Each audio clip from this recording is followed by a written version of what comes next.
Good Monday morning. I am Michelle Yandel, and today I'm going to be talking about why satisfaction matters and my own personal experience with giving up health foods, which I'll explain in a minute. So, I grew up in a family of dieters. I talk about that a lot. I ate a lot of Weight Watchers food and Jenny Craig meals and Slim Fast shakes, protein bars. They were very much a part of my life.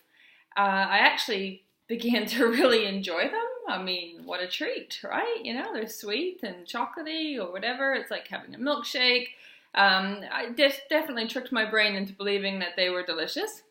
And even once I gave up dieting for good, I still really enjoyed them for a really long time. You know, like I said, they were sweet and they tasted like a treat and they had protein and they were filling me up. And so, hey, why not?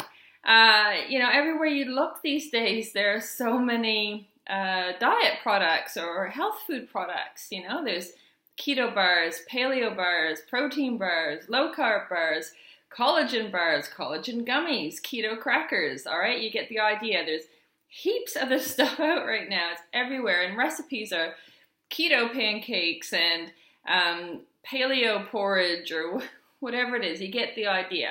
So here I am in my 41st year, and I am finally over them. Finally. Since letting go, of all these food rules these last few years, I've let all foods back into my life, which has been delicious. And since doing that, I don't know, either my taste buds have changed or I've just finally realized how horrible these artificial foods taste. You may already know this, or you may be like me and thought they were really tasty. I don't think they're tasty anymore.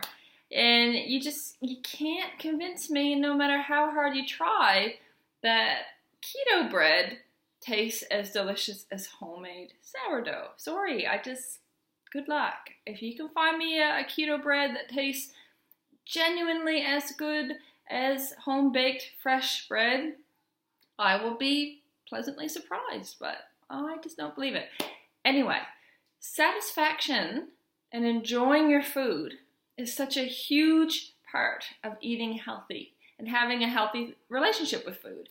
The more pleasurable your food, your eating experience is, then the more satisfying it will be. Sorry, just looking at my notes, a lot to say. The more satisfying it will be, and the less you're going to need to eat later on, right? Because you're not going to be looking for that satisfaction factor. You've eaten it.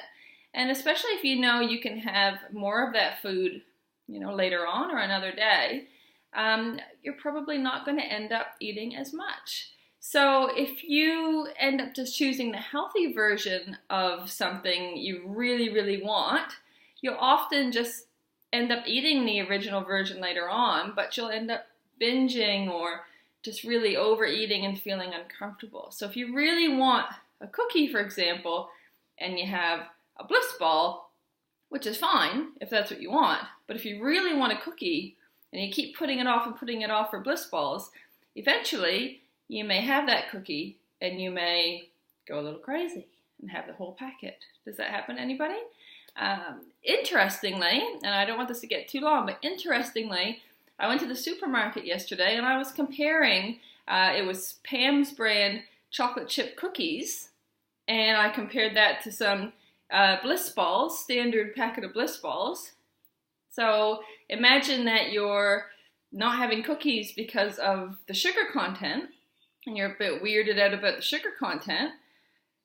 The cookies had 37 grams of sugar in 100 grams. The Bliss balls had 57, okay? So if you want a Bliss ball, have a Bliss ball, but if you're really craving a cookie or two, but you're not having it because of sugar, it's actually not warranted, all right? Yes, a Bliss ball might have a couple extra nutrients, but honestly, the protein was the same, and it was like protein balls, but the protein was the same as the cookie. But if you're relying on your treats to be your nutrients for the day, that's a bit of a problem in itself. Treats are treats. Enjoy a treat and then make the most of your time matter, which is what I talked about last week. All right? So if you want a cookie and you keep choosing Bliss Balls to be better, as you can see, that can lead to overeating the cookies later because it's what you really wanted all around. All right? So, what was I going to say? It's early morning. So go for it. If you want to have protein balls, or you want to have gummies with collagen in them, or you want to have coffee with mushrooms in it, or you want to have keto crackers or whatever, go for it. This is the beauty of being an adult. You can actually eat whatever you want. And there's nothing wrong with those things if you enjoy it. But this is my own personal experience, and this is my evolution. And for me, I'm actually realizing that they don't taste as good as the real thing. For me, anyway. So I think that it's important to eat what we love and to eat what makes us feel good.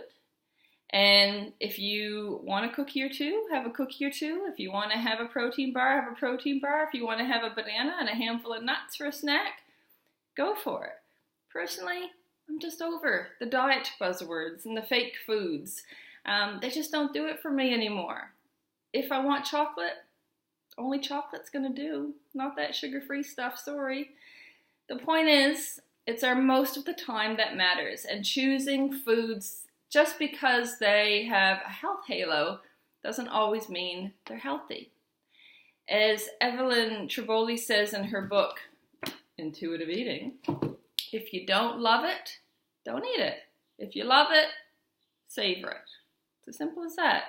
So the more we make peace with food, the more we eat foods that are satisfying, the better relationship we're going to have with food overall, the less cravings and binging and dieting, yo-yoing and all that stuff. So eating satisfying foods, what a fun, delicious tip, right? Enjoy it. Let me know how you get on, and we'll talk again next week.